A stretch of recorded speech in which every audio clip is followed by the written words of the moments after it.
Welcome back. We're now joined by Assistant Sports Information Director, Marc Albanese. Marc, thanks for stopping by. Thanks for having me. So the men's and women's cross-country team head to downtown Chicago this weekend for the CCIW championship race and just dominate the field. Yeah, I mean, it was a great performance. The men had a perfect score, 15 points, which means they had the number 1 through 5 runners. Matt Perez won the title. It was a tricky course. There's a lot of turns, there's a lot of hills, but our team came out on top. That's the 38th straight title for the men. The women's side, Alicia Zimmerman won the title. Chris Dakota came in second. It's her 3rd straight title. So all in all, it was a great performance for the men's and women's teams. 6th time in school history the men get a perfect score in the conference race.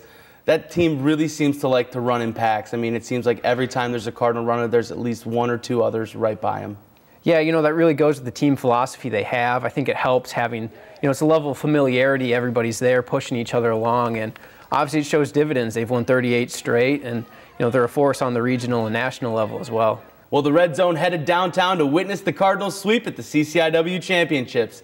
In case you didn't see the race, we've got you covered. Let's go to the highlight. Montrose Harbor in downtown Chicago, the site of the men's and women's CCIW cross-country championships. Men's head coach Al Carius and junior Matt Perez looking to bring the Cardinals their 38th straight CCIW championship.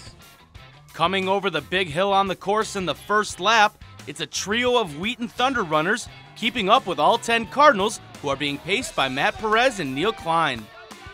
Rounding the first lap, it's Perez and Klein, joined by teammates Dan Curley, Kevin Sparks, John Crane, Matthew Brinkmeyer, Jonathan Muscati, and Mitch Gilbert.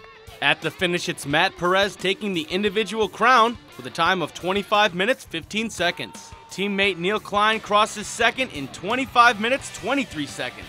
And the Cardinals secure a perfect score on the race with Curley, Sparks, and Crane finishing 3, 4, 5 in 25 minutes, 30 seconds each. The women's team looking to bring home their 3rd straight CCIW championship as well, led by senior Alicia Zimmerman, who's all smiles pre-race. And it's Zimmerman with teammate Chris Dakota, who are in the lead on the first lap, trailed closely by Sarah Beth Jones of Augustana.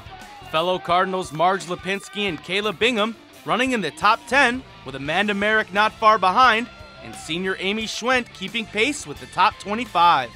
As they round the turn for the finish, it's Zimmerman who has one last kick to take the individual title in a time of 22 minutes 46 seconds, and Chris Dakota right on her heels to finish the 1-2 punch for the Cardinals in a time of 22 minutes 48 seconds. Kayla Bingham makes it into the top 5 with a 4th place finish in 23 minutes 17 seconds, and it's a pair of juniors in Marge Lipinski and Amanda Merrick who round out the scoring for the Lady Cardinals in times of 23:49 and 23:52 respectively. The women complete the Cardinal sweep as both squads take home the team title. Marc, both squads seem to be pleased with their performance, but the real focus for them seems to be at regionals and nationals in a couple weeks. Yeah, pretty much every team in the country, it comes down to the final 4 weeks. It's conference, it's regionals, and it's nationals. So we'll get a good test to see where they're at down at Saucony Golf Course in Rock Island, and not this weekend, but next weekend. Men's soccer team wraps up their season. They don't make the CCIW tournament, but they do have a great last game playing the role of spoiler. Yeah, they played North Park. It was only the 2nd loss of the year for North Park. And in fact, that actually knocked North Park out. They would have won the conference title had they won that game. We win that game. We had 2 seniors score goals that time. And it really wrapped up a great season. They finished 10-5-2. It was their first winning season since 1999.